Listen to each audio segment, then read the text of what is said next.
안녕하세요. 김호준입니다. 국정원장 3명 전원 구속 혁명 중인가? 국정원장 3명 전원 처벌 비극적인 풍경. 국정원장 셋 다 구속 누가 웃을까? 어제자 조중동 사설 제목입니다. 조선일보는 이들이 전원 감옥 가는 상황은 혁명이 아니면 안 된다며 이들 혐의가 혁명을 방불케 할 만큼 중대한가 묻습니다. 중앙일보는 그 자리에 있었다는 이유만으로 관행을 따랐다는 이유만으로 법적 책임을 묻는 건 법적 편의주의에 불과하다 합니다. 동아일보는 국정원장은 대북 활동에 최전선에 있었던 사람들인데 이들을 모두 잡는 건 북한 좋은 일이란 논리를 펴니다. 북한 좋아할 일이라는 논리는 중앙일보가 다시 한번 반복합니다. 김관진 전 국방장관은 북한이 가장 무서워하는 군인인데 꼭 감방 보내야 하냐며 따집니다. 조중동 어디 모여서 같이 편집해야 합니까? 북한이 정말 좋아할 것은 북한이 아니라 자국민을 상대로 심리전을 하고 북한이 아니라 자국민을 사찰하는데 전력을 다했던 그 시절 그 국정원을 정말 좋아했겠죠.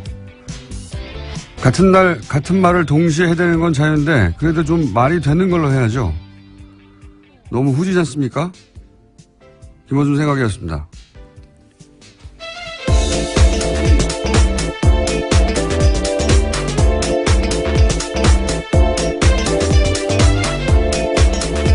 시사인의 김은지입니다. 네. 김관진 전 국방장관이 북한이 김정일이 가장 무서워했던 군인이었다. 이 논리를 동시에 사용하는데 빨간편 선생님이 같은 선생님 같아요. 이분들이. 네, 그런 군한테 댓글 달라고 지시했던 사람들입니다. 네. 오히려 본래의 목적을 약하게 했던 이들인데요. 김정일 마음속에 들어가 봤나요? 예. 어디서는 독심술을 배웠는지. 학원을 좀 소개해 주시면 좋겠습니다. 가장 무서워하는지 알잖아요. 누가 무서워하는지. 자, 적폐 수사, 국정원 개혁. 그만하라는 기사가 계속 나와요. 손발이 아주 딱딱 맞고 같은 날. 그것도 좀 적당히 해야지. 옛날처럼 같은 날, 같은 논조로 같은 사설을 쏟아내면 여론이 그렇구나 하고 수긍하는 게 아니라 요즘은 뭐야 이거 짰어? 이러는 시대예요. 예. 회의를 다시 하시는 게 좋겠다. 조언을 드립니다. 모이는 건 좋은데. 자, 아무래도 이 지진 뉴스가 첫 번째죠. 네, 수능 연기. 네, 어제 경북 포항에서 규모 5.4의 지진이 발생했습니다. 이에 정부가 수능 시험을 연기하겠다라고 발표했는데요. 올해 수능은 일주일 미뤄진 다음 주 목요일인 11월 23일에 치러지게 됩니다. 1992년에 후기대학 입시 문제지가 유출돼서 시험 일정이 연기된 적은 있지만요. 천재지변으로 대입시험이 미뤄진 것은 처음입니다. 교육부가 수능을 연기한 것은 포항 지역 수능 시험장에서 적지 않은 피해가 발생했기 때문인데요. 시험장이 모두 14곳이었는데 점검한 결과 10곳에서 건물 균열 등 문제가 있었다라고 합니다. 이게 이제 컨디션 조절이 걱정이 되는 학생이나 부모들도 있겠죠. 예. 그리고 일주일 더 이제 마음을 졸이는 게 힘든 학생들도 있을 수 있고 뭐 각자 사정이 다르니까 불만도 당연히 있을 겁니다. 그렇죠? 예. 조선일보가 이제 재빠르게 이 불만을 캐치해서 이거 참 빨라요, 조선일보는. 사회적 갈등을 최대화하는 방향으로, 예, 기사 논조를 잡았더라고요. 예. 포항을 생각하면 수능 연기가 맞지만, 예, 59만 수험생은 대혼란이다. 예. 잘못된 결정이라는 기조하에 조선일보가 오늘 아침에 기사를 냈던데. 그러면서 이제 일주일 후에는 자연재해가 다시 일어나지 않으려는 보장이 없다. 연기할 필요가 없다는 이제 모 교장의 말로 기사를 끝을내요. 예. 근데 제가 보기엔 말이죠. 이 결정은 안전의 문제이기도 하지만 실제 이제 시험장이 불안한 것도 있고요. 예. 집에 못 들어간 학생도 있거든요. 네, 그렇죠. 어제 정말 큰 지진이 일어났었거든요. 근데 이게 보다 근본적으로는 제가 보기엔 이건 철학의 문제예요. 조선일보 기사에는 이게 없으니까 자꾸 컨디션 얘기만 하고 있고 그 다음에 일주일 후에 뭐 지진 나지 말란 법 있어? 이런 얘기만 하고 있는데, 여진이 있을 수도 있죠, 실제. 네, 실제로 예. 지난해 9월에 경주에서 다 바로 다음날 46번이나 여진이 있었다라고 합니다. 근데 이게 이제 안전의 문제에서만 바라볼 일이 아니고 보다 근본적으로는 이건 제가 보기엔 철학의 문제인 것이 포항에서 예를 들어서 오늘 집에 못 들어간 학생들이 있단 말이죠. 포항에서 시험장이 불안한 것도 있고 포항에서 여진이 있을 수도 있어요. 그러면 이 지역 학생들은 자기 잘못이 아닌데 명백히 불평등한 조건에서 시험을 치릅니다. 근데 그동안 우리 사회에서는 이렇게 소수가 예를 들어 불평등이나 불공평하거나 불만을 겪고 그럴 경우에 그런 불평등, 불공평은 다수의 편의를 위해서 참아야 한다. 그런 걸로 문제를 해결해 왔거든요. 근데 이번 결정은 정반대예요. 소수가 다수를 위해서는 그러니까 포항 학생들은 좀 희생이 되더라도 다른 학생들, 더 많은 학생들의 컨디션을 위하여 그러니까 소수가 다수를 위해서 희생해도 좋다. 이 철학을 뒤집은 거거든요, 그동안. 그러니까 지금은 만약 할 수만 있다면 다수가 조금 불편해도 소수에게도 공정한 기회가 주어질 때까지 다수가 다 함께 참아줘야 된다. 이런 철학이 여기 반영된 겁니다. 사실 그게 굉장히 중요한 거라고 봐요. 이런 식의 결정이 있지 않았거든요. 그냥 이게 없으니까 컨디션 조절 얘기만 하는 거예요. 예. 시대가 바뀐 겁니다, 사실은. 이런 결정은. 그래서 저는 대단히 중요한 결정이라고 보는데, 예. 그렇게 세상이 바뀌고 있구나. 이게 철학이 그렇게 시대 정신이 바뀌고 있다. 이걸 못 보니까 계속해서 이런 얘기만 하는 겁니다. 그냥 학생들이 뭐 문제지를 던졌다느니 뭐 컨디션이 뭐 대단하다고요. 일주일 있다 조절하면 되죠. 무슨 대단한 일이라고 자꾸 그걸 가지고 얘기하는데. 뭐 생명과 안전보다 중요한 건 없으니까요. 예, 안전만 얘기해서도 안 되고요. 예, 예. 안전도 물론 중요한데 근본적으로 철학이 바뀐 거예요. 이런 결정이 없었거든요. 할 수 있으면 그 소수도 공정한 기회가 주어질 때까지 다수가 참아주는 게 맞는 거거든요. 그게 중요한 거다. 이 결정의 철학은 그런 거라고 저는 봅니다. 예. 자, 뭐 일주일 연기된 거는 다들 아실 텐데, 예. 이 대목을 짚어주는 것이 없어서. 예. 다음 순 뭡니까?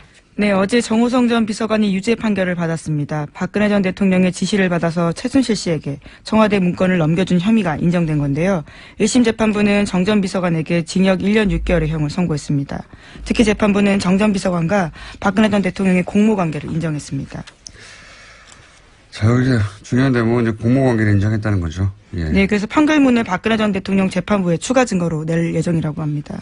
자, 다음 뉴스는요? 네, 박근혜 정부 시절 국정원이 청와대에 상납한 돈이 30억 원 더 있다라는 오늘 아침 뉴시스 보도가 있었습니다. 그러니까 청와대로 들어간 특수활동비 규모가 70억 원에 달한다라는 건데요.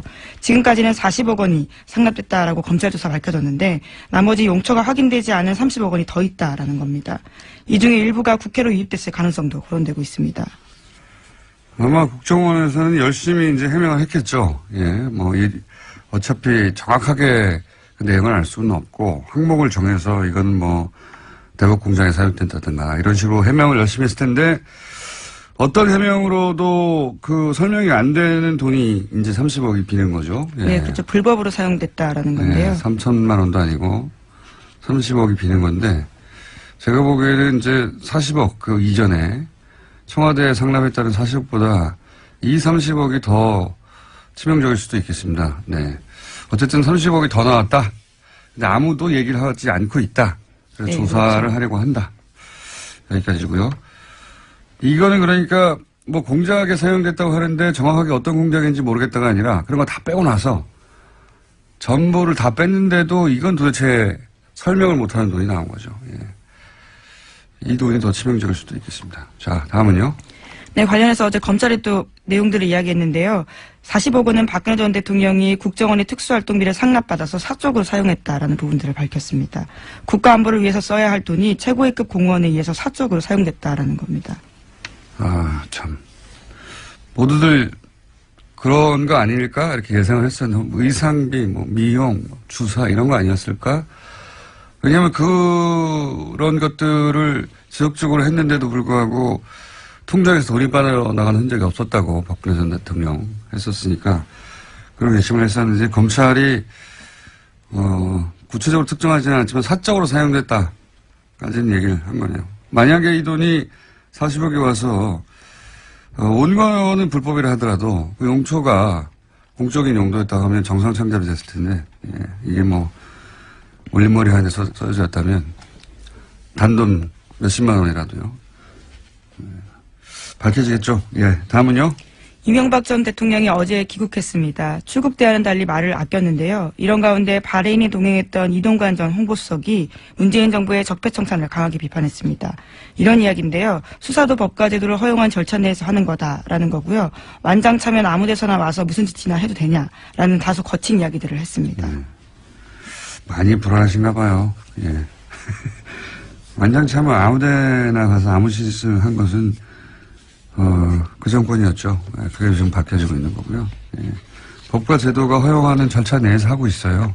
걱정 안 하셔도 되고. 그리고 이제 지지율에 취해서 오버한다고, 예. 남 걱정할 때가 아닙니다, 지금. 이런 얘기 하다가 근데, 이동관 전 수석이, 이동관 전 수석을 놓고 차가 가버렸어요.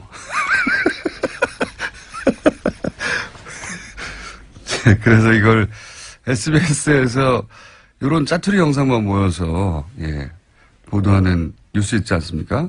스버스 뉴스라고. 예, 저는 사실 8시 뉴스보다 이게 더 재밌던데 거기에 잡힌 게 있습니다. 네, 그 클립 일부를 저희가 들려드리겠습니다. 여보세요? 아니 그냥 가버리면 어떡해. 나를 태워 가야지. 어제 같이 귀국을 했었는데 이제 기자들과 함께 이야기를 하다 보니까 차를 놓쳐. 그 기자들이 이제 이동관 수석이 이런 말 하고 있으니까 계속 카메라 들이대고 마이크 들이댔잖아요. 예, 물어보고 싶은 게 많으니까요. 막 쫓아가서 그런 사이에 차가 가버린 거예요. 버릴만 냅두고. 그래서 이동관 수석이 전화하는 장면입니다. 아니 날 두고 가면 어떡해 이렇게. 전체를 보면 더 재밌는데요. 예, 굉장히 재밌는 장면이었습니다. 자, 본인들을 걱정할 때다. 네. 5년 후 보자, 뭐 이런 얘기도 있던데, 예, 5년 후 말고 5주 후 본인들을 걱정할 때다. 자, 다음 순요. 네, 현재 국정원은 이건희 삼성전자 회장의 차명 계좌와 관련한 후속 조치를 진행 중입니다. 그런데 국세청이 2007년 이후에 발생한 관련 부당소득에 대해서만 과세 조치가 가능하다라는 판단을 내렸다는 주장이 나왔는데요. 더불어민주당의 박용진 의원의 이야기입니다. 그래서 국세청이 관련해서 기획재정부에 유권 해석을 요청했다라는 겁니다. 이건 말이죠. 이게 삼성과 관련된 일이기만 하면 우리 정부 부처들이 굉장히 손만방인데요. 이게 2008년에 불법적인 차명 계좌가 드러났잖아요. 네, 그렇죠. 그렇죠? 그러면 2018년이면 아직 있어요. 그때 밝혀진 차명 계좌 전체에 대해서 과세를 해야 되는데 국세청 얘기는 뭐냐면 이제 이 제척기간, 소위 이제 부정행위가 입증된 제척기간 해가지고 2007년 혹은 2008년의 계좌에 들어있던 금액만 하겠다는 거예요. 근데 그때 이미 돈이 다 빠져나갔거든요. 그러면 뭐 과세할 게 없는 거예요. 이게 네, 말이 그렇죠. 안 되는 건데, 만약에 전화 박원지 기자가 네, 김은지입니다. 그리고 박용진 의원이고요. 네, 두 분을 합쳐놓으신 건가요? 그러네요.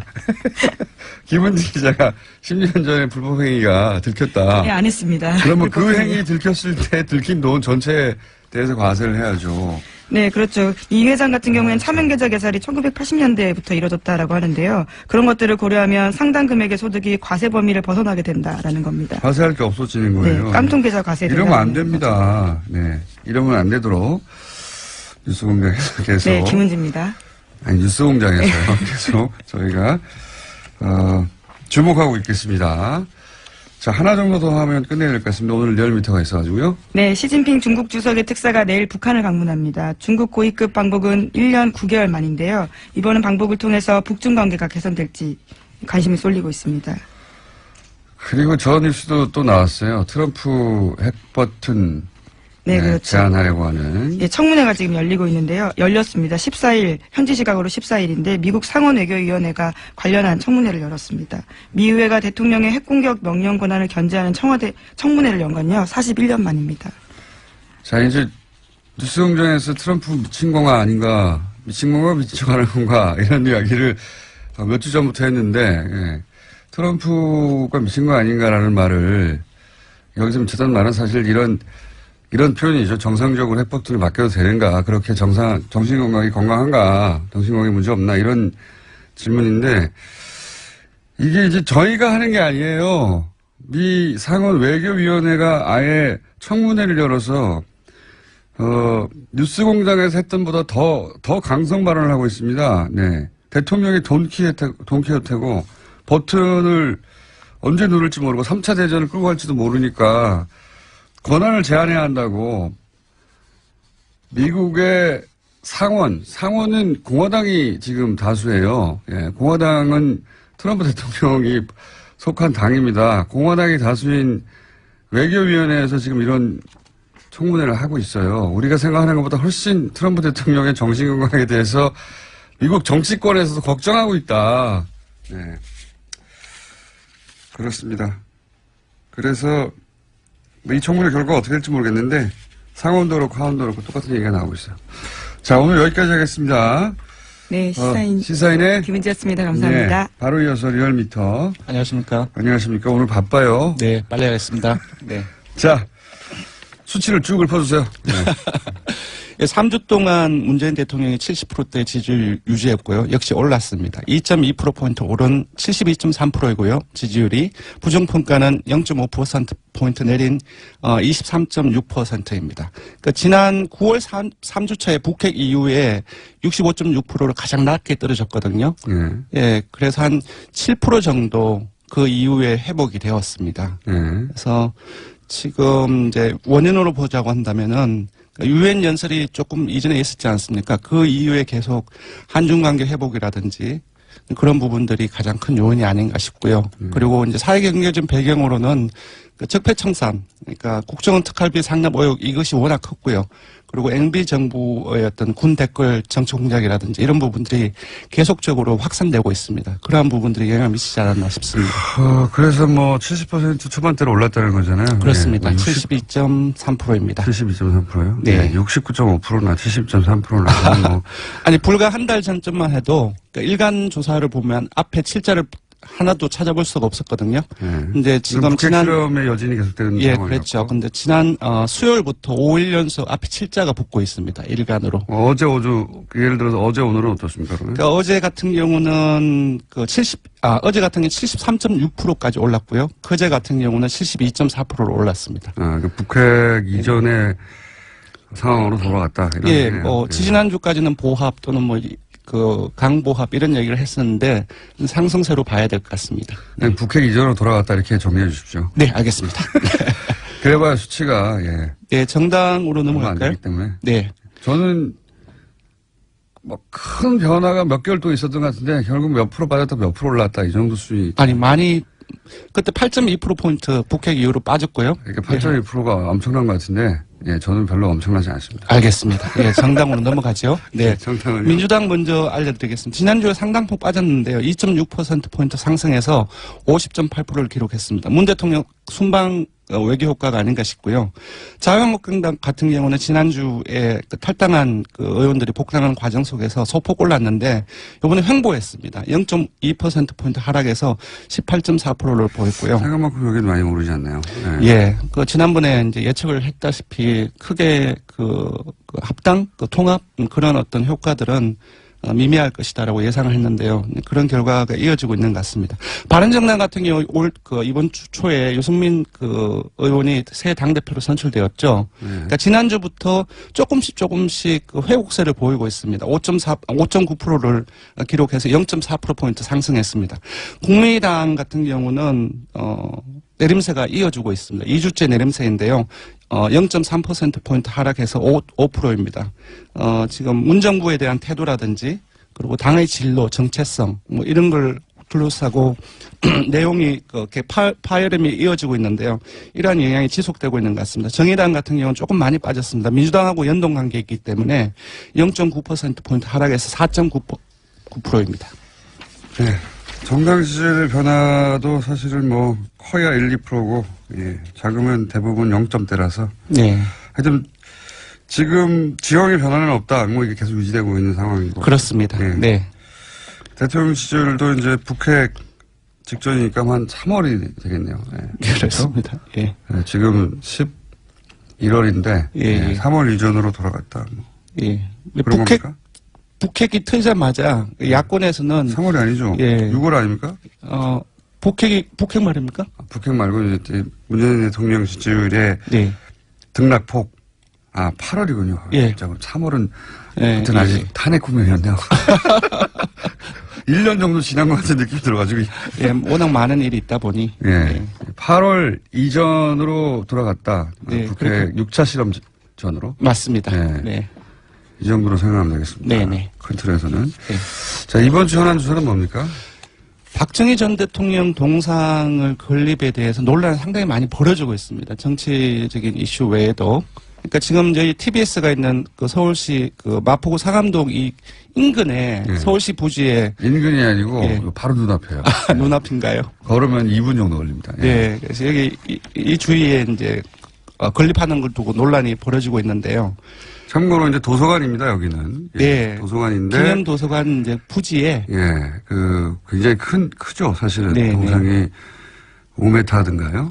예. 상당히 크고 이제 문제가 되는 거는 서울시 소유의 부지라는 겁니다. 예. 서울시 예. 소유에 오늘 바람이 이렇게 많이 세죠. 안 그래도 새는 오늘 특히 세네요. 예. 그래서 거기서 이제 위원회를 구성해서 설치할 건지 말 건지를 위원회에서 결정해야 한다고 해요. 예. 네. 그런데 이제 그 이전에 설치할까봐 또 네. 우려했던 분들도 있고 또는 당연히 설치해야 된다는 분들도 있죠. 예. 그래서 그 여론조사를 한번 해봤다 이거죠? 네, 예. 그렇습니다. 결과는 반대가 대다수로 나타났습니다. 66.5%가 나왔고요. 예, 그러니까 3명 중 2명은 반대하고요. 찬성은 3.1%가 찬성을 했습니다. 재밌는 거는 작년이죠. 작년 12월 말에 저희들이 리얼미터가 역대 대통령 국가 기여도 조사를 했어요. 예. 그때 노무현 전 대통령에 이어서 박정희 전 대통령이 30.8%가 나왔습니다. 요번 찬성이 30.1%고요. 딱 그 정도군요. 거의 비슷합니다. 네. 그러니까 박근혜 전 대통령에 대한 지지가 여전히 30%대 초반대 그렇습니다. 유지된다는 것이고. 근데 이거 생각해보면 저는 그렇게 생각이 듭니다. 박근혜 전 대통령이 이제 붕괴시킨 게 본인 정권뿐만이 아니라 네.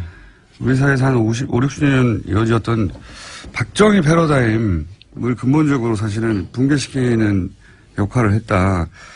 동상 건립 정도는 일반 국민 여론사 뭐 그럴 수도 있다고 생각할 만한 사안인데 혹은 팽팽하거나 이렇게 확 기울은 건 사실은 박근혜 전 대통령 공장장 그 말씀에 그 동의를 하는 게 지금 TK 같은 경우도 그 반대가 많습니다. TK 에서도요? 54%.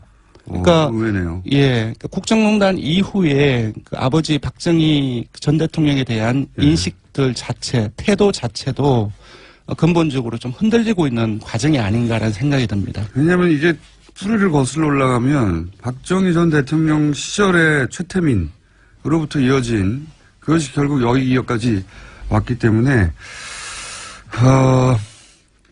사실은 이미 사망한 분의 그리고 이게 신화는 사실은 무너뜨리기 굉장히 힘든 건데 그렇습니다. 의식체계에 들어가 있는 거라 그게 그렇게 됐네요. 그래서 TK에서도 오히려 반대가 높다. 예, TK 의외네요. 60대 어르신들 보수층을 제외하고는 거의 대부분이 반대가 높습니다.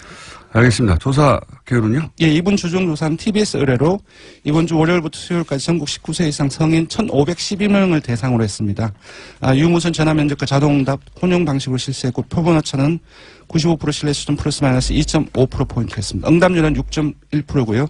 현안 조사는 TBS 뉴스공장 의뢰로 어제 하루 동안 실시했습니다. 성인 511명을 대상으로 실시했고 표본 오차는 플러스 마이너스 4.4%포인트였습니다. 알겠습니다. 지금까지 리얼미터 권순정 조사 분석 실장이었습니다. 고맙습니다. 항상 말도 많고 탈도 많고 정상적으로 끝나는 적이 없는 내부자들. 더불어민주당의 안민석 의원 나오셨습니다. 안녕하십니까? 네. 수도권 내리사선 안민석 의원입니다. 오늘 약간 이렇게 뜸을 들이셨습니까? 오늘 수원에서 42번째 북토크가 있는데요. 42번째. 1000명이 딱 넘으면은 네. 제가 중요한 정치적인 선언을 오늘 하려고 합니다. 그냥 하세요, 여기서. 경기 남부에 계신 우리 청취자 여러분들 7시 장소는 알아서들 오시고요. 많이들 구경 오십시오. 재밌습니다. 1000명 넘으면요. 예. 제 생각에는 오늘 방송 끝나기 전에 말하실 것 같은데. 자유한국당의 김성태 의원님 나오셨습니다. 예, 이제는 저희가 야당입니다. 그런 지 오래됐습니다. 이미. 예, 서울 김성태 의원. 야당은 워낙 팍팍 터트리는 것인데. 예. 안민석 의원님. 네. 나 김어준 공장장한테 이거는 정말 노파심에서 방송 서두에 한 말씀 드리겠습니다. 결론은 박근혜 정권도 최순실이라는 이런 한마디로 이런 사람이 국가 권력을 가지고 사익을 편취했기 때문에 결국은 대통령까지 깜빵에 가 있는 겁니다. 지금 현재 문재인 정권 이제 시작하고 있습니다만은 이미 당연히 단체장 또 지방 기초자치단체장 그러니까 시장이나 뭐 이런 뭐 도지사 서울시장 이런 사람들은 엄청난 지금 병폐가 나오고 있어요. 지난 국정감사에서 박원순 시장의 가장 오른팔이라 그럴 수 있는 최측근인 벤창엄 SH공사 사장이 블랙리스트 문건을 가지고 공사 인사 및 조직관리 운영에 충분하게 그게 참고가 됐다는 부분. 제가 그 문건을 이번 국정감사에서 공개해서 결국 그 사장이 이제 옷을 벗게 됐어요. 오늘은 박원순 때리기입니까? 예. 저는 왜 이야기하는 거면은 박원순 시장 희하에도 블랙리스트는 나오고 또 성남시장 이재명 시장이 성남시에 그러니까 저소득 취약계층, 사회적 이런 취약 약자 그룹들의 부채 탕감, 이 부채 탕감을 위한 채권 매입을 목적으로 만든 공익시민단체가 있습니다. 희망살림이라는 이 단체가 있는데 어떻게 이 단체가 대한민국 최대 포털 사이트인 네이버로부터 무려 네이버 본사가 성남에 있고요. 그렇죠. 그건 아시죠? 2년에 걸쳐서 네이버로부터 40억을 이 희망살림이라는 바로 이 시민 공익단체가 네이버로부터 돈을 받아요. 이거 지난주에 말씀하셨던 이야기 게 아니에요? 들어봤어요. 이제 안민석 의원께서도. 4차례나 걸쳐서 40억을 받아가지고 결론은 39억을 성남FC에다가 이 희망살림이라는 이 희망살림은 성남시의 취약계층들의 그런 부채 탕감을 목적으로 채권 매입을 목적으로 만든 이 시민공익단체가 언제부터 초거대 재벌 포털 사이트로부터 40억을 받아가지고 공장장 저희 얘기 좀 제시 좀 시켜주십시오. 39억을 저거는 저희가 아니, 이야기 가장 들어보세요. 우리 유력한 20년 만에 지금 도지사를 탈환하려고 하는 이재명 시장 흔드는 거 아닙니까? 안민석 의원께서도 최순실 가지고 진실을 이야기할 때 내가 절대 끼어들지 않았습니다. 저 이야기 들어보십시오. 저는 팩트만을 그래서 얘기했습니다. 이 네이버가 왜 성남의 이런 희망살림에게 근 40억을 갖다가 이렇게 줬겠습니까? 네이버가. 그러고 난 이후에 공교롭게도 네이버는 제2 본사 4억을 성남시 분당 정자동에 건축 허가를 받아냅니다. 오늘 여기까지 안 되는 것이었어요? 오늘 여기까지 딱 이야기하고 책임질 수 있는 말씀이세요? 당연합니다. 예. 그러니까 저는 안 되는 곳이었는데 그걸로 간 겁니다. 아니 뭐 안 되고 대구를 떠나가지고 되는 곳에 가는 거는 문제 없잖아요. 아니 뭐 네이버가 아니 이렇게 본연의 희망살림이라는 저소득 취약계층의 부채 탕감을 목적으로 채권 매입을 이렇게 하기 위해서 만든 그런 공익시민단체의 목적 설립 요건이 있다면은 그걸 위해서 아마 줬을 거예요. 네이버는 40억을. 그렇다면 그 네이버로부터 40억을 받았다면은 이 희망살림이라는 시민단체는 진짜 성남시의 취약계층을 위해서 부채 탕감을 위해서 이 돈이 써야져야 되는데 문제는 성남시 성남FC 축구단에 이 39억을 고스란히 그대로 전달합니다. 언제부터 이런 공익시민사회단체가 성남의 FC 축구단에 거대 대기업 포털 사이트로부터 돈을 받는 창구로 이용되어졌는지 한번 그래서 대답 이재명 한번 시장 해보세요. 여기 한번 모시기로 했잖아요. 이재명 시장 쪽에서는 여러 번 해명했다. 여러 번 해명했고, 저희가 안 그래도 인터뷰 요청했는데, 여러 번 해명했고, 기사를 찾아보시라고. 좋습니다. 오늘 여기서 제가 한 가지만 더 밝힙니다. 바로 그 희망살림이라는 만든 이 시민사회단체의 상임이사가 지금 공교롭게 민주당의 현역 모 의원입니다. 여기까지만 제가 하겠습니다. 아니, 더 하셔도 됩니다. 더 하셔도 되는데. 그리고 어쨌든 FC. 박은순 예. 시장께서도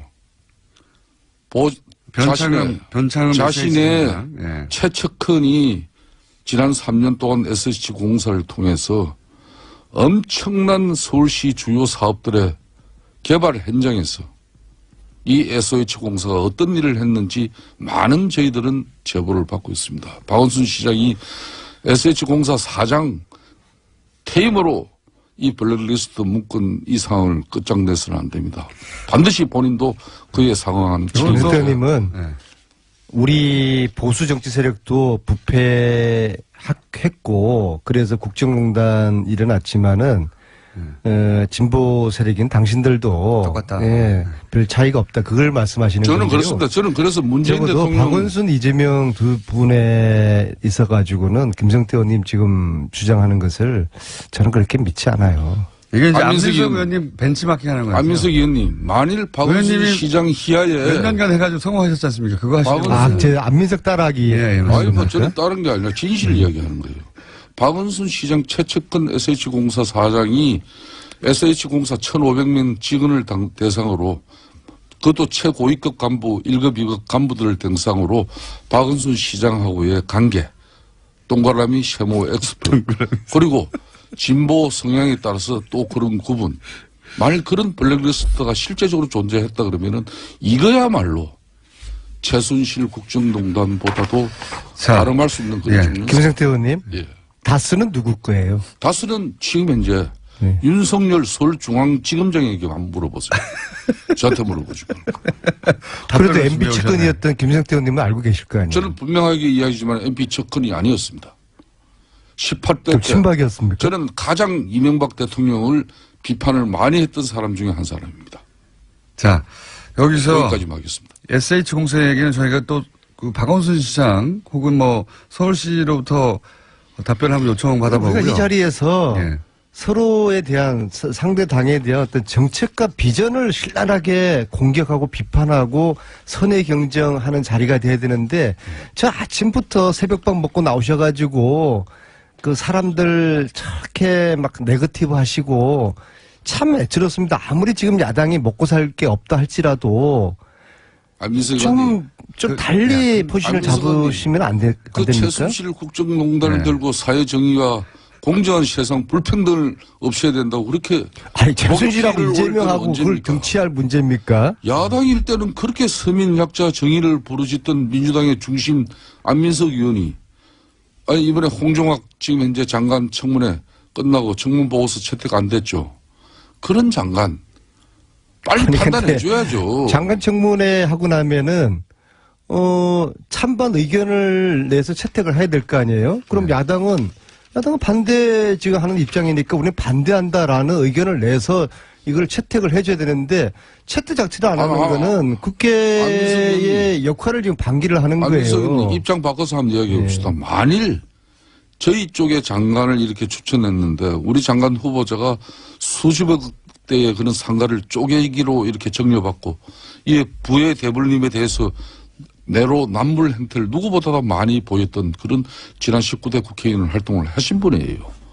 그런 분들이 핵심 경제를 이끌어야 될 그런 부처의 장관 후보로서 아무 능력이나 요건도 갖추지 못했는데 말 한마디 하지 못하는 아니 그래서 게 야당은 민주당이에요. 부적격 의견이지 않습니까? 그죠? 그렇죠. 그러면 부적격 의견이라고 제가- 명시를 하셔서 채택을 해주세요. 아이, 그렇게 했죠. 그리고 김성태 그러니까 의원님 제가 하는 이야기는 안민석 의원님 문제는 민주당 내에서 한 사람이라도 이런 사람들에 대해서 문재인 대통령이 안 됩니다. 노라고 할 수 있는 사람이 있어야 문재인 대통령이 이 국민적 바람이나 이 국민적 신뢰, 이 지지를 기반을 가지고 끊임없이 우리 사회의 잘못된 부분을 바로 잡으면서 또 건강한 대한민국을 위해 갈 수 있는 거예요. 아니, 그러니까 눈 감지 마세요. 여야의 입장이 틀리잖아요. 저희들은 이 정도면은 장관으로서 무난하다고 보는 것이고 야당은 반대하니까 서로의 찬반 의견을 넣어서 청문회 보고서를 채택하면 되는 것이고요. 그런데 최순실 재산 몰수 이거는 안 합니까?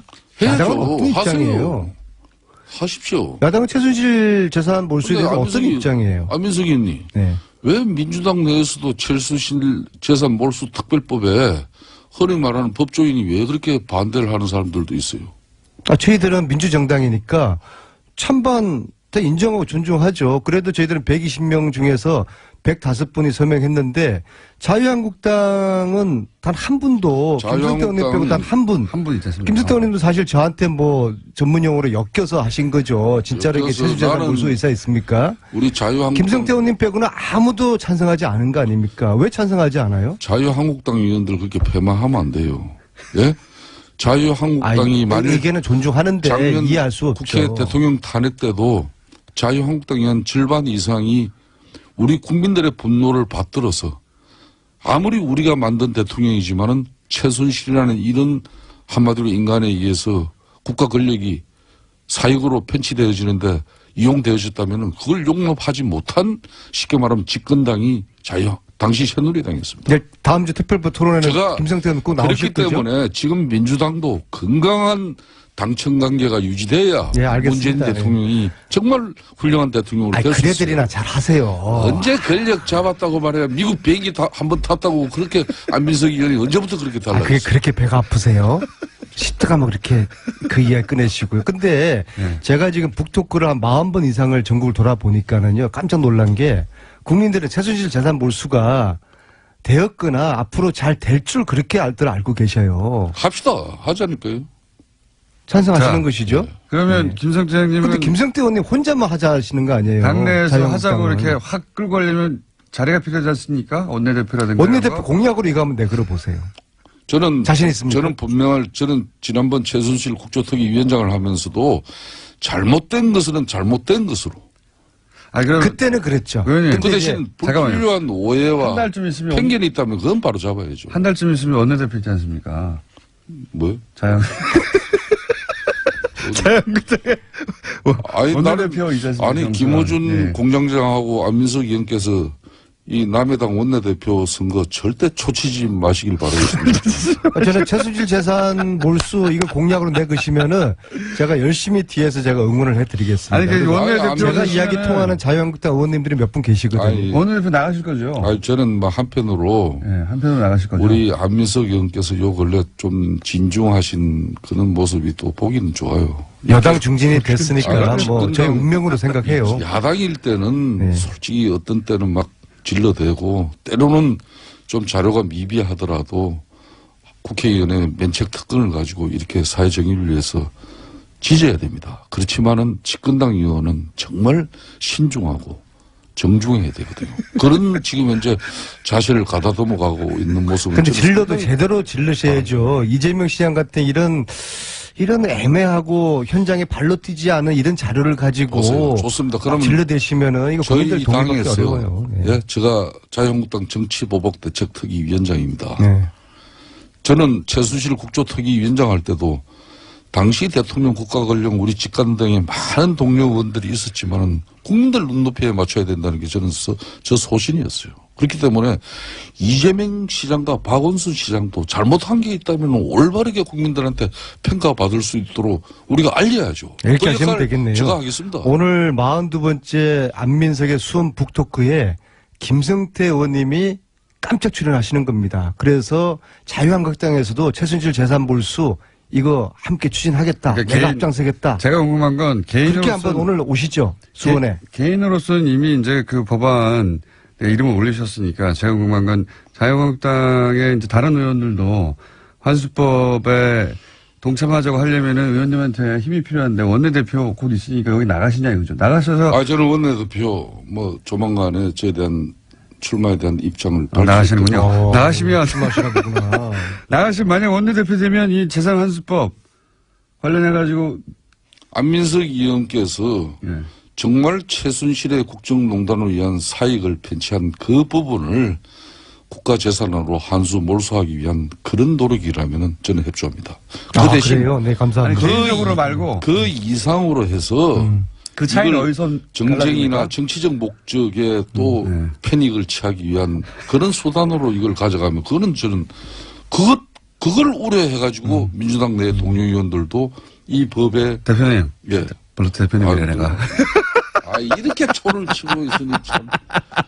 아니 원내대표가 실제로 상대는 누구예요? 상대가 가장 유력한 상대가. 잠깐만 하나만 약속받고 실제 만약에 원내대표 출마하시고 원내대표가 되시면 최순실 재산환수법에 다른 자유한국당 의원들도 참여하도록 만들겠다.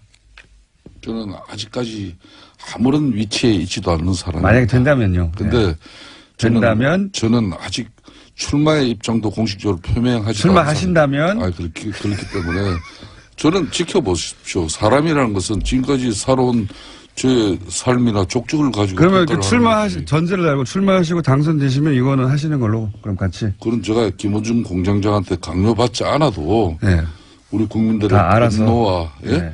왜 국가 권력이 어느 개개인의 이익을 위해서 존재해야 됩니까? 그거는 용납할 수 없는 거 아닙니까? 그러면 원내대표 되시면 그걸 같이 하시는 것으로 힘차게 약속을 꼭 그러면은 뭐 고개를 끄덕끄덕 하셨어요. 네, 그럼요. 고개를 그럼요. 끄덕끄덕. 네, 좀 촬영이 되는 거니까. 촬영이 돼 있습니다. 오늘 저녁에 수원 북토크 쇼. 북토크 그만 얘기하시면.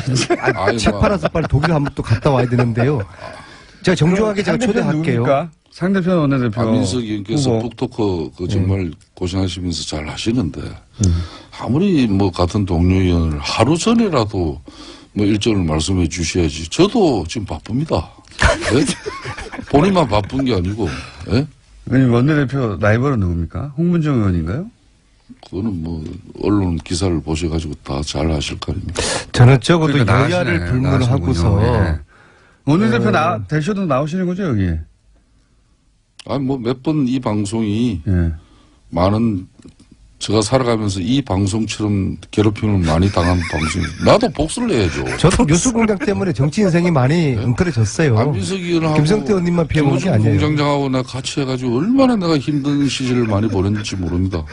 그렇기 그렇지만 때문에 내가 굳건하게 아, 또 섭니다. 원내대표 대쇼 나오시는 것으로 그러면 뭐 일정 부분은 제가 일정 부분. 뭐 하루아침에 내가 이렇게 뭐 하루 아침에. 나는 제일 중요한 게 신의를 중요하게 생각합니다. 예. 그럼 당을 어떻게 옮기셨어요? 그래서 그때 뭐 저를 얼마나 괴롭혔습니까? 근데 왜 이번에는 별로 안 괴롭히다 보니까 또. 이번에는 뭐 이제 대세가 기울었지 않습니까, 사실. 가신 분들도 별달리 욕도 안 먹고 그냥 그 안에서, 그죠? 그 자유한국당 의원님들은 조용히 다스가 누구 거라고 보세요?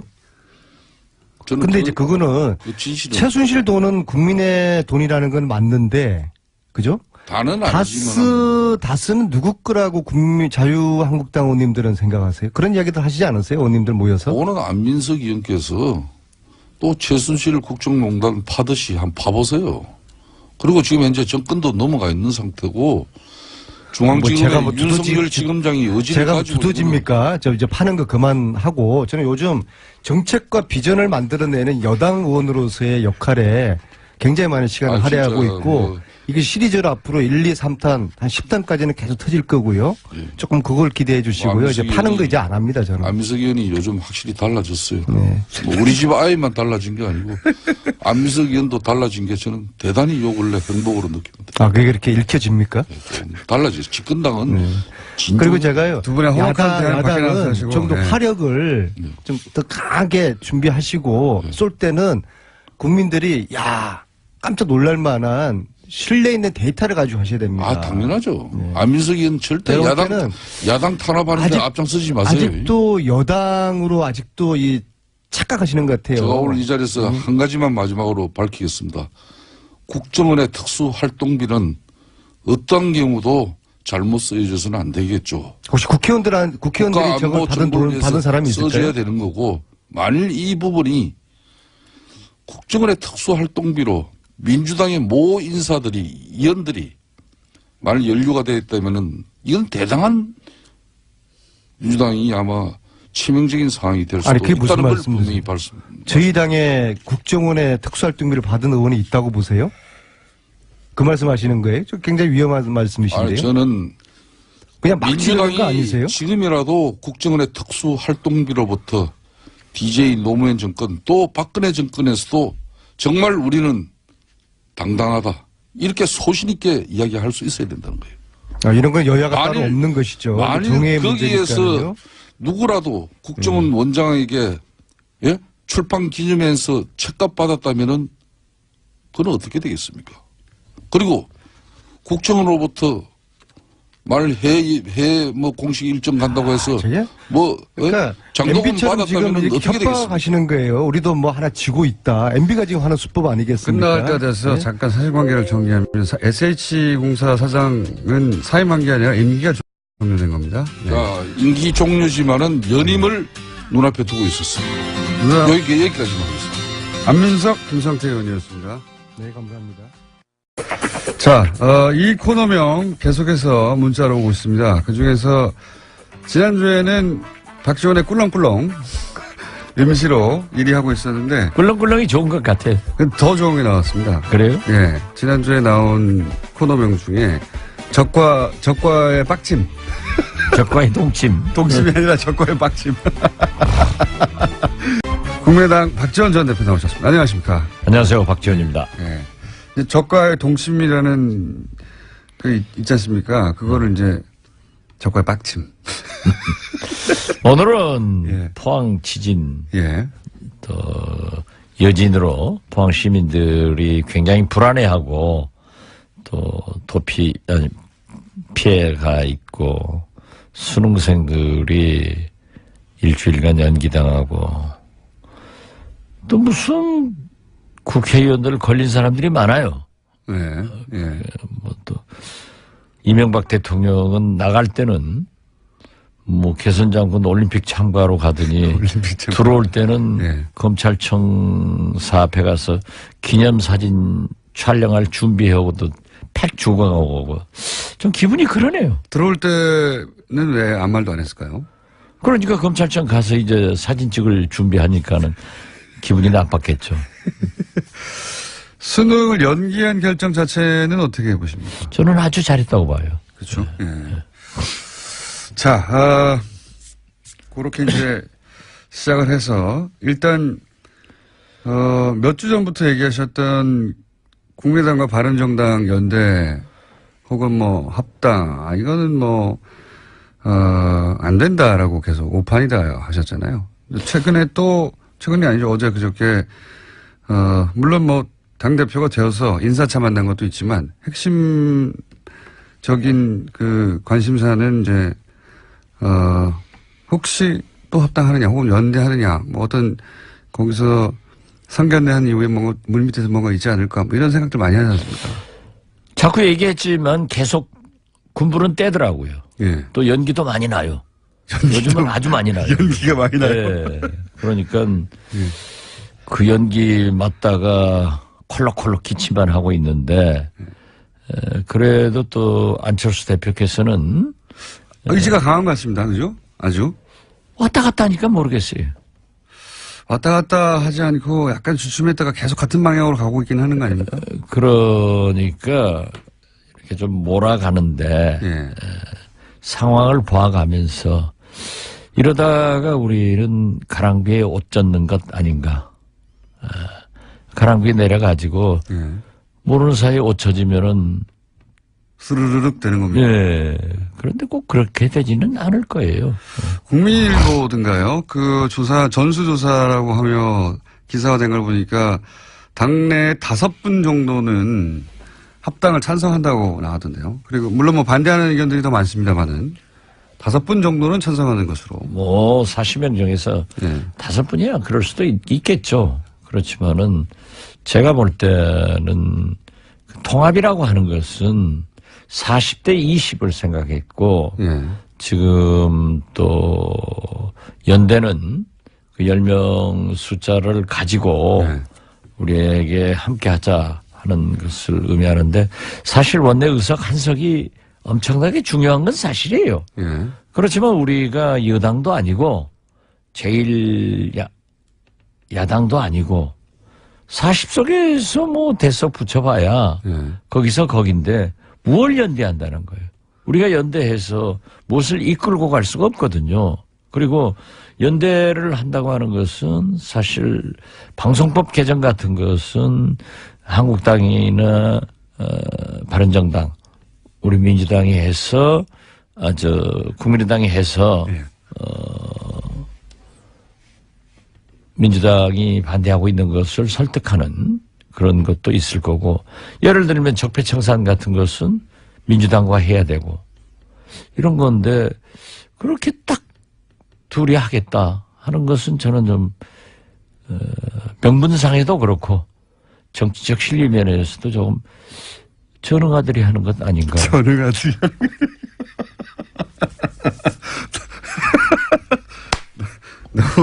너무 센 발언하셨는데. 그렇잖아요. 전응아들이 하는 거 정치는 명분과 실리가 있어야 되는데 예. 뭐가 있어요?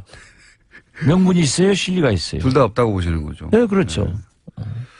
그러면 왜 그렇게까지 밀어붙이는 걸까요? 지금 어쨌든 반대의 목소리가 나오니까 약간 주춤했다가 계속 한 방향으로 가는 것만은 분명히 보입니다. 안철수 대표 입장에서는. 그럼 저도 그렇게 보고 있어요. 예. 그러기 때문에 왜 그렇게까지 하는 걸까요? 저하고는 요즘 일체 예. 며칠간 대화가 없고 아 그래요? 심지어 그 밑에 측근들도 전혀 연락이 없던데. 대표님은 다른 정당에 있는 분들하고도 다 통화하시잖아요. 근데 같은 당의 대표하고 지금 약간 멀어지셨어요. 그래도 우리 당 대표하고 통화를 제일 많이 했는데 요즘 안 해요. 그래요? 예. 전화가 안 옵니까? 예. 저도 할 일이 없고. 아, 그래서 서로, 아무튼 서로 저는 그래요. 소원해주셨군요. 지금 바른정당이 예. 11석이 남았는데 어제 보도도 보면은 대석은 서로 더 갈 수도 한국당으로 있다. 간다. 예. 6명 내지 3명이에요. 그랬을 때 뭐가 필요한가? 한 7, 8. 이르 선호가 있는데 예. 그럴 바에는 차라리 이 적폐청산 같은 것에 좀 강하게 드라이브를 하고 사실 유승민 대표가 MB는 특별히 아직 나타난 게 없다 하는 두둔하는 발언을 보고 깜짝 놀랐어요. 제가 볼 때는 MB는 저는 박근혜보다 더 나쁜 사람이라고 생각합니다. 그렇게 생각하시는 이유는 뭡니까? 박근혜 대통령은 최순실이라는 요물을 만나가지고 농단당했는데 예. 어떤 의미에서 보면은 그분의 성장 배경이나 예. 생활 이런 것으로 보아서 좀 사람 잘못 만나서 속았구나 하는 일말의 동정도 있는데 MB는 모든 걸 같이 하면서 심지어 이거 보십시오. 본인이 주도했다? 제일 중요한 것은 우리나라가 군이 정치에 개입해가지고 박정희 대통령 때부터 수십 년간 군사 독재를 하던 것을 YS 대통령께서 하나이를 척결하면서 처음으로 군이 정치에 개입하지 않아서 얼마나 존경을 받았습니까? 그런데 그 군을 갖다가 정치에 개입시킨 이건 진짜 천인공노할 일이고 역사를 얼마나 후퇴시킨 대통령이에요.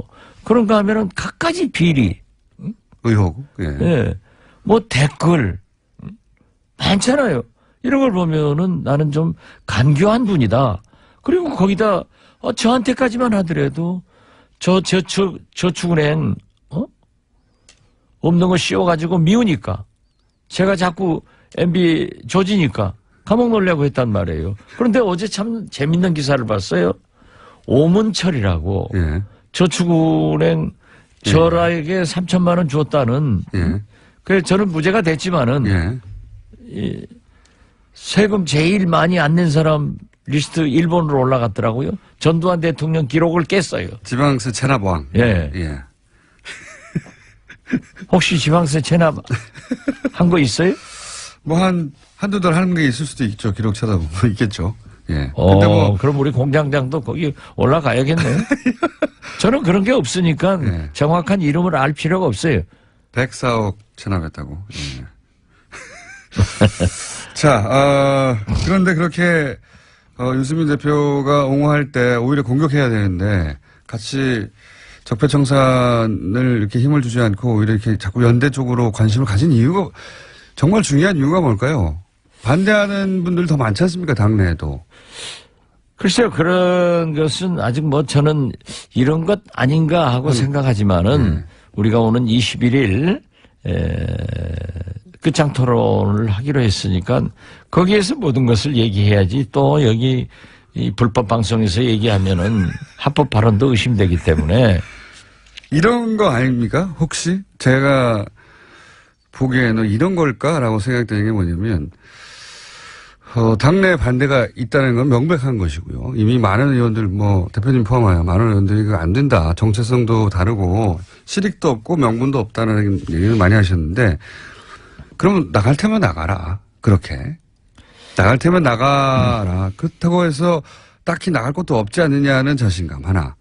혹은 실제 나간다 하더라도 그 나간 부분은 바른정당에 이제 잔류하시는 분들이 들어와서 메꾸고 그래서 당을 조금 보수한 다음에 자유한국당에서 아마도 틀림없이 온전히 계속 다음 대선까지 가지 못할 것이다. 그럼 거기서도 또 사람이 좀 나와서 우리가 양극단의 세력이 아니라 중도다 하는 틀을 만들기 위해서 이제 밑작업을 시작한 것이다. 이렇게 큰 그림에서 보면 그런 거 아닐까요?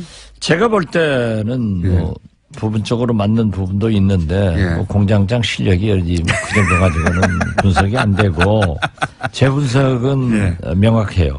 어떻게 되는 겁니까? 나갈 테면 나가봐라. 그거 있고요. 너희들이 어디로 가겠느냐. 그런데 그걸 믿었다가 그렇게 얘기했다는 큰 코 다칩니다. 그래요? 예. 그렇다는 얘기는 나갈 수도 있다는 거네요? 그렇게 그 지능이 좀 공장장 정도 되면은 자꾸 그렇게 묻는데 또 재지능 정도 되면은 항상 여백을 남겨두는 거예요. 한번 생각해 보라고. 정치자들이 그걸 생각해야 계속 듣는 거예요. 네, 알겠습니다. 나가실 수도 있고. 이 정책 연합에 대해서는 나는 그 반대는 하지 않습니다. 그렇지만은 무엇이 우선순위냐 이거예요. 이 시대에. 이 시대의 우선순위는 적폐청산과 개혁에 있어요. 그런다고 하면은 이명박 박근혜 적폐청산이나 국정원 이런 문제에 대해서는 민주당과 연합이 돼야 되고 방송법 개정은 민주당이 약속하고 냈던 것을 안 하기 때문에 한국당과도 연합할 수 있다. 케이스 바이 케이스로 연합할 수 있는데. 그렇기 때문에 이것은 그렇게 강조할 필요성이 없는 거다. 당연히 해야 하는 일이다. 정책연대는. 그런데 제가 세 번째로 유승민 대표가 과거에 햇볕 정책, 그 탈호남 이런 얘기를 하다가 많이 변했더라고요. 그 변한 것은 좋은 의미로 변하면 좋은 거예요. 좀 유연해졌다? 유연해진 건 사실이에요. 그런데 그게 감춰진 발톱이 보일 수도 있다. 그렇기 때문에 우리도 그렇게 믿어서는 안 되는데 아무튼 유연해진 것은 좋다고 저는 받아들이고요. 그런데 중도 보수를 얘기를 했어요. 중도 보수. 그러면서 1차적으로 국민의당, 다음 한국당과 한다. 하는 것을 1차적으로 바른정당, 그다음에 다음 한국당. 아니요. 유승민 대표도 1차적으로는 국민의당, 유승민 대표도 2차적으로는 한국당, 그래서 보수 대연합을 한다. 여기에 이명박 대통령도 외국으로 나가면서 통합하라라고. 통합하라. 이런 걸 보면은 일련의 보수 대연합의 한 방법으로 우리 국민의당이 끌려 들어가지 않느냐. 그런 우려가 있죠. 그런데 그러니까 현재 우리 국민의당 의원들한테 너희 나갈 데가 있느냐? 나가려면 나가봐라. 이러지만은 우리는 우리의 정체성을 이렇게 짓밟고 간다고 하면은 나갈 데가 있어요. 나갈 데가 있습니까? 정의당으로 가십니까 혹시? 아니 우리끼리 하는 거지 뭐. 우리끼리 하는 거지. 그래서 나는 괜히 이러한 일을 했다가 무엇이 국민을 위해서 좋은 일이냐 이거예요. 그리고 앞으로 내년 지방선거도 있지만은 총선도 있고 내년 지방선거 3년 있으면 총선 4년 있으면 대통령 선거가 줄줄이 우리나라 선거가 이어지고 있잖아요. 이런 때 보수 대연합으로 다시 뭉쳐진다고 하면은 또 진보 개혁 세력들은 분열된다고 하면은 4년 후 대통령 선거에 예. 또 다른 박근혜가 당선 안 된다고 누가 봐요? 그래서 우리는 예. 지금 현재는 정체성을 중심으로 자기의 맡은 바 국가 대개혁에 매진하자 예. 이런 것입니다. 대표님이 걱정하시는 거는 국민의당이 이제 보수 대연합의 도구처럼 일부처럼 이용될까 봐 걱정하시는 거잖아요. 그렇죠? 그렇게 이용된다고 하면은 저는 네. 절대 정치를 안 하죠.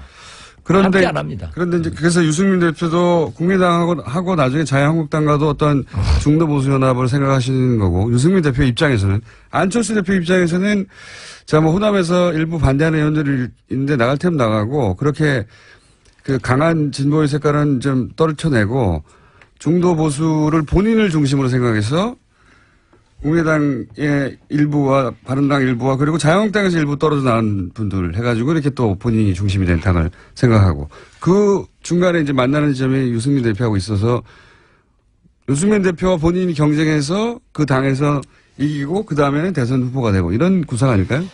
뭐 안철수 대표가 여러 그림을 그리겠지만 예. 뭐 2012년 대통령 선거부터 지금까지 대통령 그림도 실패했고 예. 또 박원순 시장 서울시장 4년 전 그 서울시장 그림도 결국 지금 자기가 시장을 나오려고 하더라도 그렇게 큰 당선 가능성이 있는 건 아닌지 알아요. 지금은 그렇습니다. 예. 지금 기준으로는. 그렇기 때문에 저는 그림 잘 못 그리는 사람으로 봐요. 그림 잘못 그리는 사람. 그런 그림인 것 같긴 하죠. 제가 방금 얘기한. 유승민 대표는 유승민 대표 중심으로 이제 통합의 그림을 그리고 안철수 대표는 안철수 대표 중심의 통합을 그리는데 첫 단계인 어쨌든 국민의당과 하는 게 더 좋겠다고 하는 거에서 지금 의견 일치를 봐서 이렇게 가까이 가고 있는 것 같은데. 그런데 그럼 둘이 다 두 그런 사람이- 것은 예. 있는데 있는데 그게 되겠느냐 이거예요. 두 분이 그리고 만약- 명분도 없고 예. 실리도 없다. 이렇게 저 바른정당이 깨지지 않고 예. 20석이었다고 하면은 국민의당 40, 바른정당 20 플러스 해가지고 60석이면 상당한 영향력을 행사할 수 있었는데 예. 바른정당이 깨져가지고 한국당으로 가버리니까 한국당의 의석은 껑충 뛰고 바른정당은 원내 교섭단체도 없어지고 또 우리한테 오더라도 우리가 의석수가, 예. 국회에서 의결시킬 만한 힘이 없거든요. 예. 그러니까 우리하고 합쳐서도 또 우리는 민주당하고 하든 한국당하고 하든 이런 의미니까 그렇게 실력이 없다는 거예요. 그게 이제 대표님의 일관된 말씀이신데 제 말은 뭐냐면 안철수 대표 입장에서 보자면 유승민 대표의 바른정당이 20석 정도 되면 이게 마음대로 할 수 없는데 이게 10석으로 줄어들고 숫자도 줄어드니까 열석 줄어든 게 아니라 더 들어요. 뭐 하여튼 그러면 숫자는 줄어들어서 다루기는 쉬워지는데 중도 보수의 이미지는 가지고 올 수 있으니까 더 좋지요. 안철수 입장에서는. 그러면 우리 진보의 이미지는 나가요? 그러니까 그렇게 해서 나가더라도 이 보수 쪽으로 좀 옮겨가야 되겠다 이런 그런 생각은 하실 수 있겠지만 예. 저는 그것이 성공하지 안철수 못하겠다. 대표가 성공할 수 있는 길이 아니다. 길이 아니다. 예. 그래서 이렇게 지금 20일 날 대토론회 하면 결론이 어떻게 날까요? 개판될 것 같아요.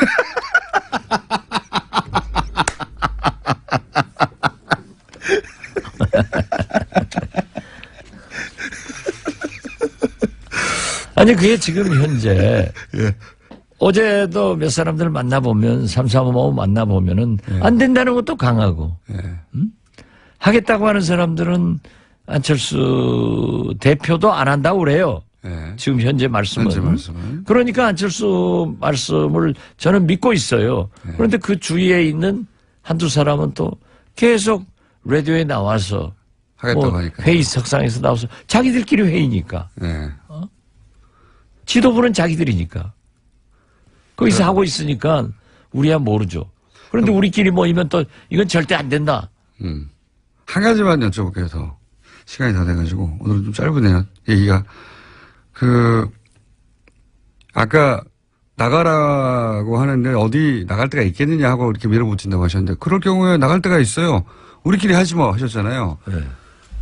그럼 정말로 예를 들어서 호남 의원들이 뭐 혹은 뭐 이런 통합은 동의하지 못하겠다고 하는 의원들 한 10분이나 한 20분 정도 이렇게 나와가지고 다시. 왜 10분을 얘기해요?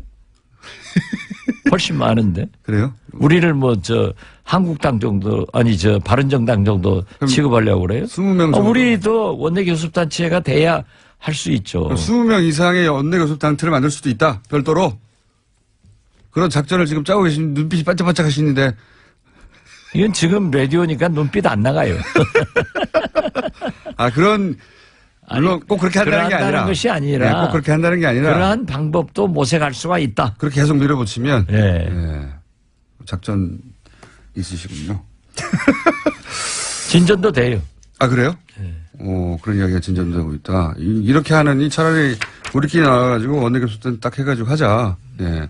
어정쩡하게 이게 뭐냐. 이런 진전도 있다. 중요한 비밀을 말씀해 주셨는데. 비밀이 아니라 실제지 뭐. 알겠습니다. 자, 적과의 빡침. 오늘 여기까지 하겠습니다. 국민의당 박지원 전 대표였습니다. 감사합니다. 예, 감사합니다. 어제 포항에서 5.4 지진이 발생했죠. 많은 분들이 궁금한 것이 추가 지진은 없는지 원인은 무엇인지 하는 것일 텐데 저희가 1년 2개월 전에 이분과 인터뷰를 한번 한 적이 있습니다. 일본 도쿄대 해양연구소의 박진호 교수님 전화 연결하겠습니다. 안녕하세요, 교수님. 안녕하세요. 네, 오랜만입니다, 교수님. 예, 오래간만입니다. 예. 네, 그때 무슨 말씀을 하셨냐면은 이제 우리나라도 해양 지진, 해일 이런 위험성이 없다고 할 수 없다. 그런 말씀 하셨지 않습니까? 예. 예. 예. 연결해서 저희가 오늘 좀 여쭤보고 싶은 게 우선 첫 번째는 일본의 동일본 대지진이 2011년이었던가요? 그때 있었죠? 예, 맞습니다. 네. 예. 그때 지진과 경주 지진 혹은 지금 포항 지진과 상관관계가 있습니까? 지금까지 봤을 때, 네. 작년 경주진도 그렇고, 어제 지진도 그렇고, 예. 역시 2011년에 발생했던 규모 9.0의 동일본 대지진의 영향으로, 예. 아시아 전역에서 지진을 일으키는 에너지, 활성단층에 축적된 음력의 불균형 때문에, 예. 양산단층을 비롯한 주변의 파생단층의 활성도가 증가한 것이, 작년 경주지진, 그리고 어제 포항지진의 원인이라고 생각되고 있습니다. 일본 대지진이 크게 판을 한번 흔들어가지고 주변의 그렇죠. 지층에서 이제 불안정한 부분들이 이제 더 활성화됐다 이런 거네요, 한마디로. 예. 예, 맞습니다. 그리고 예, 상관이 그렇게 보고 있다. 있습니다. 자, 그러면 일본 대지진 정말 엄청난 규모였는데 9.0 뭐 숫자만 들어도 지난번 경주 지진 때 그런 말씀 하셨지 않습니까? 앞으로 이게 끝이 아니고 예. 지진이 더 올 수도 있고 또 해일도 올 수도 있고 이런 거에 대한 연구와 대비가 있어야 한다고 말씀을 하셨는데 그럼 그런 말씀대로 하자면 지금 포항 지진이 끝이 아니라 한반도에서 지진이 앞으로도 지속적으로 더 올 수도 있겠네요. 그죠? 사실 이제 작년에도 인터뷰에서 말씀드린 것처럼 양산단층대의 북동쪽 혹은 남서쪽에 있는 연장선에서 앞으로 지진이 일어날 수 있다라고 말씀을 드린 적이 있는데 그대로 됐습니다. 이번에 보니까 작년에 일어났던 경주 지진보다도 북동쪽 연장선에서 이번 지진이 발생했고요. 예. 그래서 앞으로 이제 양산단층이 약 길이가 한 130km 이상 된다고 하는데 예.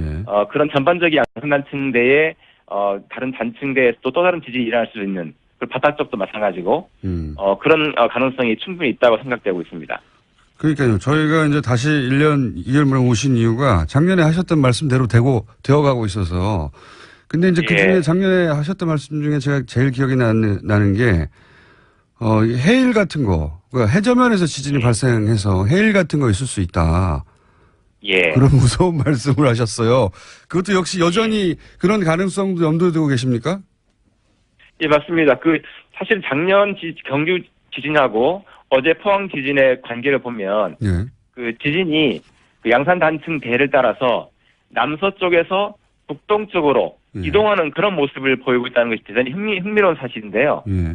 만약 그렇다면 이 상태가 그대로 된다고 한다면, 예. 이 추이가 유지된다고 한다면, 앞으로 양산단층의 동해 바다 쪽, 예. 연장선, 저는 이제 그 지역을 울릉분지라고 부르는데, 예. 그 울릉분지의 그 대륙 사면을 따라서, 향후에 이번 포항 지진과 유사한 지진이 발생할 수 있고요. 예. 그리고 만약에 그 울릉분지의 대륙 사면, 즉, 해저면이 붕괴할 경우에, 예. 그 해저 산사태가 발생할 수 있고, 예. 그런 대규모 해저 산사태는 바로 쓰나미를 일으킬 수 있는. 그래서 어쩌면 그런 쓰나미가 우리나라 동해안에 위치한 원전에 위협을 가할 수 있는 그런 잠재 요인으로도 생각하고 있습니다. 아, 그게 가장 무서운 시나리오인데요. 예. 그러니까. 예. 지금 지진이 이렇게 일어나는 방향성을 봤을 때 북동쪽으로 가고 있고, 그러면 동해안 예. 쪽 울릉도 근처에 대륙 사면을 하셨습니까? 예. 울릉분지라고요. 울릉분지. 포항 앞바다입니다, 바로. 그거 쪽에. 울릉도로 거기가 포항 앞바다군요. 그러면 예. 연장선선이 예. 그쪽 지역에서 해일이 만약에 정말 그런 일이 있어서는 안 되겠지만 있으면 원전의 안전에 대해서 걱정해야 되겠군요, 실제로. 실제로 걱정을 하고 경계를 해야 할 걸로 알고 있습니다. 어허. 굉장히 무서운 시나리오인데 그러면 물론 그런 일이 있으면 안 되겠지만 사실은 뭐 정부가 하는 일이라는 게 그렇게 퍼센티지가 뭐 1%만 돼도 0.1%만 돼도 그런 거 대비해야 되는 거 아니겠습니까? 네, 맞습니다. 네, 이럴 위험성에 대비하기 위해서는 뭘 어떻게 해야 됩니까? 그 역시 우리나라 일본도 마찬가지지만 그 지진의 발생에 대해서는 이제 아주 작은 가능성이라 할지라도 아주 보수적으로 최대한 그렇죠. 맞습니다. 준비를 해야 되는데 역시 작년도 그렇고 올해도 보니까 역시 지진 쓰나미 연구를 위한 그 인력 양성이 시급할 것 같고요. 네. 그다음에 지진을 조사할 수 있는 즉 육상 지진뿐만 아니라 바다에서 일어날 수 있는 지진도 포함해서 예. 그런 지진을 조사할 수 있는 관트 인프라를 조속히 구축하는 것이 시급하다고 생각합니다. 그렇군요. 그 분야는 일본이 뭐 가장 앞서가는 분야인데, 예. 교수님이 도움을 많이 주셔야 될 것 같습니다. 사실, 예. 일본도 그 지진이나 또 이런 문제에 대해서는 일본만큼 대비가 철저한 나라도 없었는데, 이 쓰나미 한 번에 원전이 사고가 났지 않습니까? 그렇죠. 예. 그것까지는 일본도 예측하지 못했던 거죠. 그 정도 강도는. 물론이죠. 예. 예. 철저하게 대비한다고 했는데 그러니까 그런 예. 교훈도 있으니 지금 이 일본 사례를 연구하기도 하고 이 쓰나미에 대해서 연구하기도 하고 어떻게 대비해야 되는지 인력도 양성하고 시설도 확충하고 해야 된다 이거죠. 예, 맞습니다. 어허. 더 큰 지진, 그러니까 지금은 이제 동해안 쪽에서의 쓰나미 가능성에 대해서 가능성이 아주 낮아도 대비해야 한다는 말씀이시고, 예. 육지에서도 더 큰 지진이 가능할 수 있습니까? 사실은 이제 어제 지진 난 것이 전진인지 본진인지 아직 확실하지 않다는 것이 문제가 되고 있고요. 우리 언론에서는 본진이라고 이해하는데 이게 본진이라고 딱 단정할 수 없나요? 그렇게 저는 단정하기 어렵다고 보는데 그 이유는 예. 아시는 것처럼 2011년 동일본 대진이 일어났을 때 예. 그 본진이 일어났던 3월 11일 날 예. 이틀 전에 예. 바로 규모 7.3의 전진이 일어났고 그래서 이제 이틀 후에 났기 때문에 예. 어제 지진 난 이것이 전진인지 본진인지 알려면 예. 앞으로 2, 3일이 최대한 고비가 될 것 같고요. 또 한 가지는 연쇄 지진입니다. 예. 사실 이제 잘 아시겠지만 작년 4월에 일본 큐슈 지방에 구만모토에서 커다란 지진이 연쇄적으로 발생했지 않습니까? 예. 그 지진 자체는 구만모토 지진 자체가 이번에 양산단층에 일어났던 이번에 지진과 아주 유사한 그런 성질을 갖고 있어요. 그래서 작년 4월에 구만모토 지진 경우도 그 4월 14일에 규모 6.5 지진이 발생했고, 예.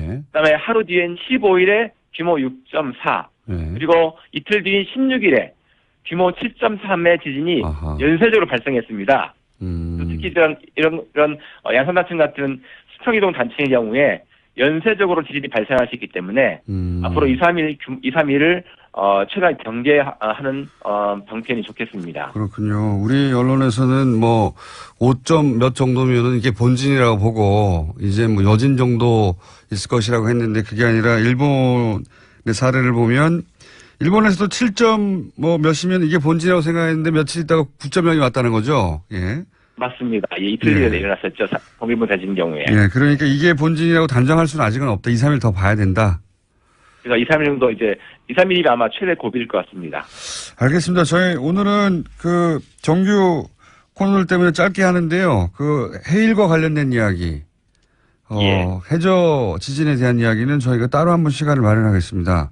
그 얘기는 좀 자세히 들어야 될 것 같아요. 가능성이 아무리 낮더라도. 예. 예, 준비하겠습니다. 예, 감사합니다. 알겠습니다. 오늘 말씀 여기까지 듣겠습니다. 감사합니다. 예, 감사합니다. 일본 도쿄대 해양연구소 박진호 교수였습니다. 예. 불친절한 AS 오늘은 짧게 하겠습니다. 재방송인가요? 내부자들. 지난주하고 똑같은 얘기네요. 예. 그리고 뉴스 공장 방훈. 예. 방훈. 저희가 이제 이명박 전 대통령이 정직이 가온이라고 해가지고 방언을 정하기로 했거든요. 어제는 침묵이 1위 했는데 오늘은 외모지상주의가 하나 왔네요. 박지원 대표님 코너는 멋이 중한디도 왔고요. 오늘 아시면서도 왔고요. 그렇기 때문에도 왔고요. 그 다음에 안모닝도 왔습니다. 대선 때는 문모닝이었는데 예. 아직까지는 적과의 빡침이 1위를 하고 있는 와중입니다. 여기까지 하겠습니다. 김진애 박사님 나오셨습니다. 안녕하십니까? 네, 안녕하십니까? 자, 네. 오늘 어디서부터 얘기할까요? 오늘 갑자기 지진이 있어가지고. 아니, 제가 딱 한 주 안 나왔는데 2주일 동안 일이 너무 많았어가지고. 예. 그러더니 드디어 급기야 지진까지 나네요. 정말. 트럼프 왔던 것도 굉장히 여러 가지 에피소드가 많았고. 예. 블랙하우스 오픈한 것도 뭐 있었지만. 하여튼 간에 어저께 지진. 요 얘기 잠깐 하고 넘어가죠. 네, 지진, 저는 길에 걷고 있었어요. 그리고 방송 준비하고는 하고, 솔직히는 이렇게 큰 건지 모르고 지나갔는데. 저는 느꼈습니다. 네. 살짝 아니, 근데 한 3, 4층만 있던 사람들 다 느꼈다 그래요. 그래서 그 후에야 이것저것 사철 지정을 알게 됐는데, 아니, 일단 하나는요, 뭐 오늘 수능 못 보신 분들 굉장히 마음이 혼란스러우시겠지만, 다행히 어저께 나서 얼마나 다행인가. 그러니까요. 오늘 마냥 났으면. 큰일 날 뻔했어요. 어떡할 뻔했나. 막 이런, 막 생각하니까 막 소름이, 그런 건 정말 대재앙이거든요. 포항에서 시험 치는 학생들 어떡합니까, 그러면? 그럼요. 다 뛰어나가야 되는데. 네, 다 뛰어나가고. 그리고 요새는 스마트폰 있고 그래가지고 금방 또 알게 되거든요. 그러면요.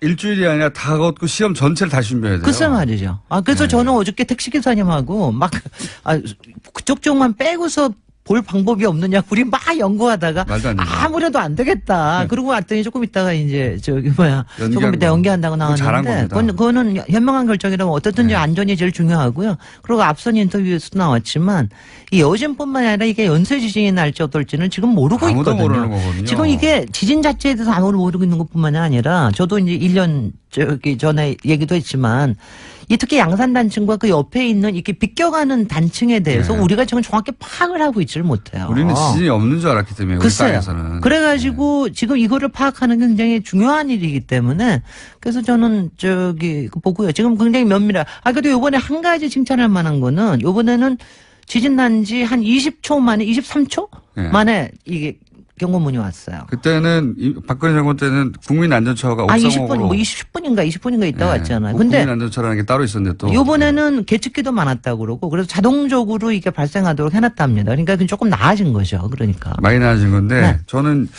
지난 1년 전에 방금 전에 했던 인터뷰 그때 이제 우리나라에서는 사실 일본이 지진에 관해서는 세계적인 그 수준에 도달해 있지 않습니까? 거기는 뭐 지진 일상화돼 있어. 초등학교 들어가자마자 유치원 때부터 지진 나면 어떻게 해야 되는지 다 훈련돼 있는.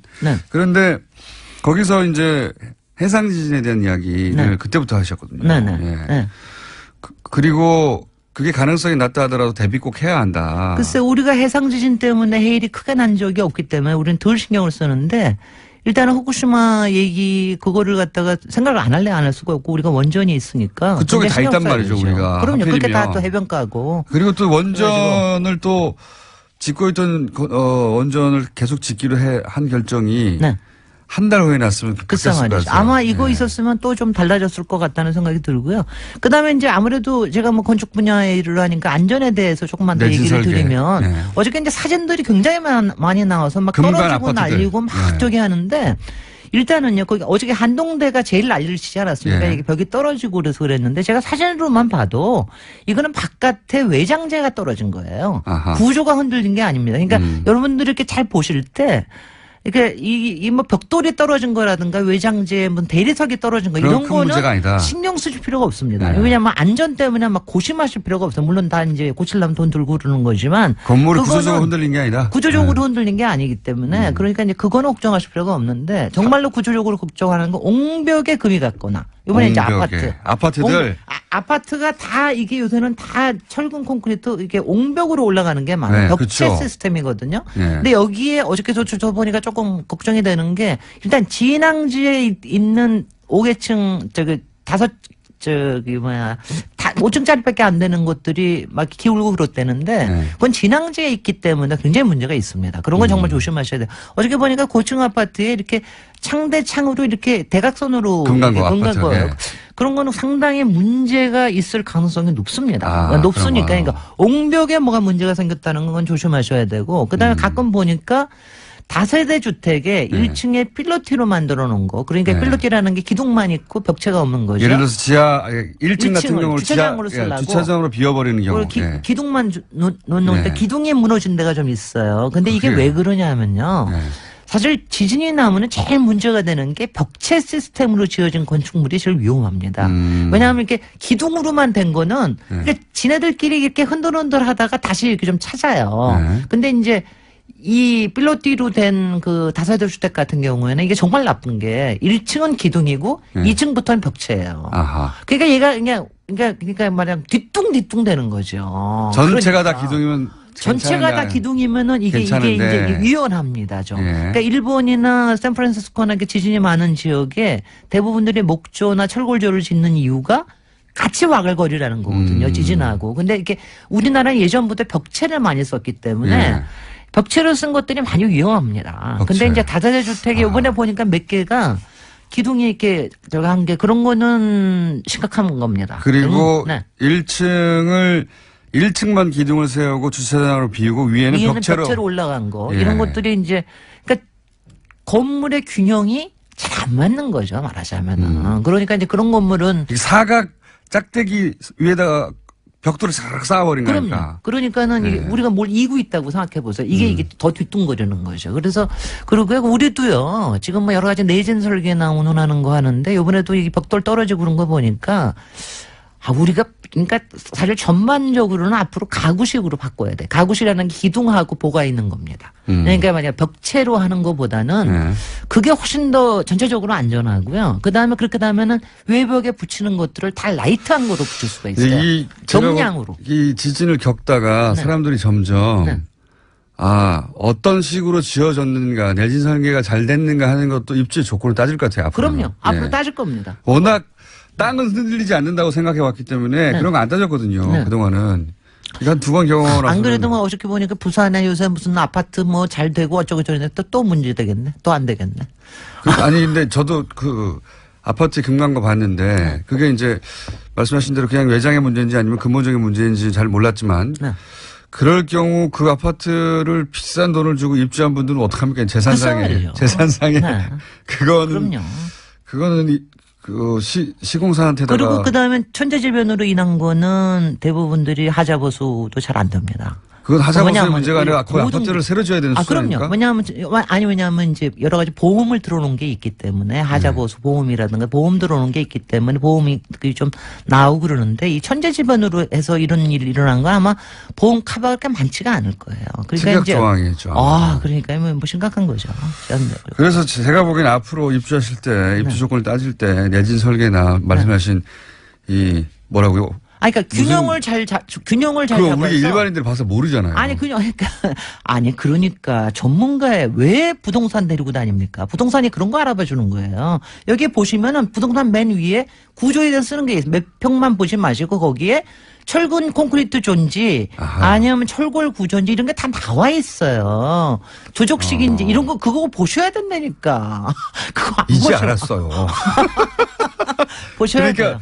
조적식이면 적어도 조금 여러 가지가 문제가 있을 가능성이 큽니다. 네, 지진의 관점에서 보자면 지진의 관점으로 봐서 내진의 관점에서 보자면 이건 좀 불안할 수도 있다. 네, 그렇습니다. 그게 유난히 민감한 분들이 있을 수 있으니까요. 그럼요. 그런 것들을 보셔야 돼요. 그 철골 구조가 그 상태 내진 설계 쪽에서는 유리하다. 그리고 외벽이 하여튼 라이트한 게 훨씬 더 안전할 가능성이 높습니다. 외벽이 라이트한지 일반이 라이트하는 게 이제 유리가 저기고 왜냐하면 이런 거 보는 거 있잖아요. 왜 이렇게 벽돌로 이렇게 크다는 거 붙여놓고 운운한 것들은 다 좀 무거운 건물들이에요. 근데 너무 무겁지 않은 건물이 좋아요. 그러니까 외벽을 치장하느라고 무거운 뭡니까 대리석 같은 걸 확 붙였다든가. 대리석 같은 거는 괜찮아요. 요새는 이제 대리석을 근데 속조 건물을 아예 구조부터 했다라 그러면 힘들고요. 바깥에 스킨을 살짝 붙여놓은 것들은 큰 문제 없습니다. 떨어지면 다시 붙이면 되고요. 네. 그런 것 때문에 요번에 이제 굉장히 놀라신 분들 많을 텐데 외장에 떨어진 것 같은 거는 신경 쓰지 마시고. 그건 오히려 안전한 거다. 오히려 그 건물은 안전할 수가 있습니다. 외벽 정도 떨어진 것은 그러니까 기둥이 금이 같다.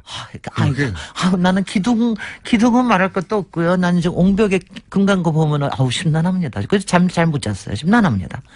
그런 거 보면은. 네. 왜냐하면요, 우리 분야에서. 트럼프 얘기도 해야 되는데 시간이 1분. 그래서, 트럼프 얘기는요, 트럼프. 예고하고 와서. 아니, 국회연설을 하는데. 63빌딩 롯데월드.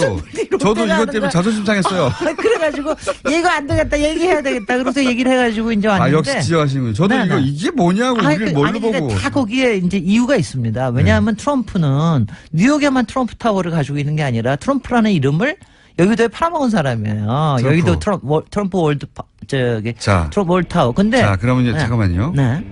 트럼프와 건축 이야기는 다음 주에. 재밌겠죠? 다음 주에 뵙겠습니다. 네, 김진애 박사님이었습니다. 안녕. 안녕.